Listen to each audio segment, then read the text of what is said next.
Para este experimento vamos a utilizar cables, alambres de cobre, dos pilas de 1.5 voltios, cinta aislante, imanes y una tijera.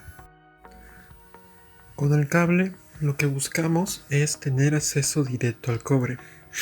Para ello necesitamos pelarlo y utilizamos una tijera para sacar el plástico que lo rodea.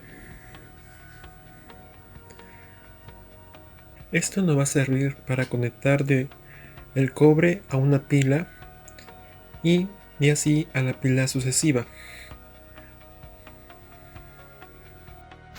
Luego utilizaremos el alambre de cobre y lo empezaremos a enrollar en una superficie circular, de tal manera que formaremos una espira.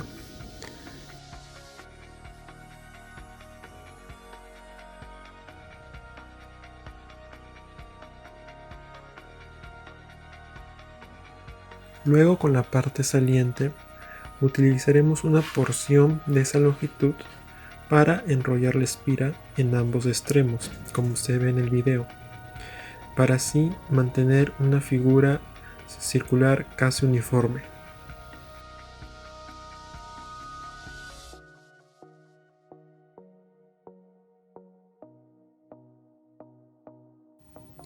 Utilizaremos una tijera para quitar el esmalte que tiene el cobre de ambos extremos.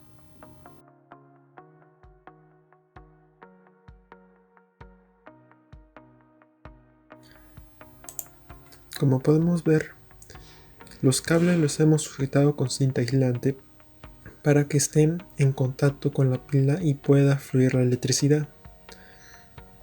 Y para finalizar, colocaremos la espira en la parte superior y un imán en la parte de abajo. Se aplica una pequeña fuerza en la espira para que inicie su movimiento y se puede ver que se mantiene girando, pero un momento después se detiene. Esto se debe a que la espira se movía entre ambos cables y se interrumpía el paso de la corriente.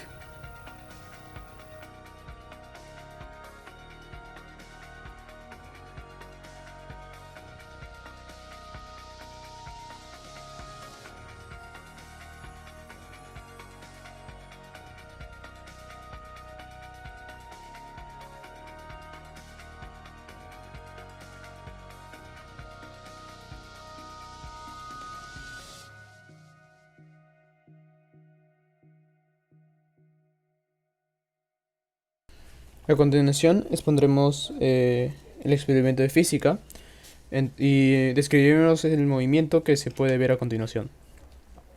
Entonces, para entender por qué ocurre este movimiento, primero se debe entender a fondo las fórmulas que describen el tipo de comportamiento, como podemos ver acá. Como ya sabemos, cuando un alambre transporta una corriente dentro de un campo magnético, se produce una fuerza perpendicular al conductor y al campo, pero esto ocurre en un alambre recto. Entonces, ¿qué sucede en este caso si se trata de una espira donde cada pedazo de la espira se produce una fuerza magnética en diferentes direcciones? Entonces, para calcular esto, se debe de analizar el comportamiento desde un diferencial de longitud. Entonces, la fórmula se transforma al diferencial de fuerza es igual a la intensidad de corriente por el diferencial de longitud por el campo magnético. Pero también se sabe de que el diferencial de longitud es igual al radio por la diferencial del ángulo. Con esto podemos hallar las fuerzas que se va a producir en la espira. Entonces, si se integra esta nueva expresión, podemos sacar, como ya mencioné antes, la fuerza que se produce en la espira.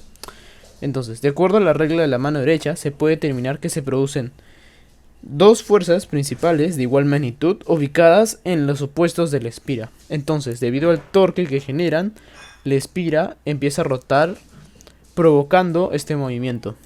Ahora, profundizando más en este comportamiento, se debe aclarar que se produce una fuerza en todo el alambre. Sin embargo, debido a la regla de la mano derecha, se producen dos fuerzas ubicadas en los extremos de las espiras.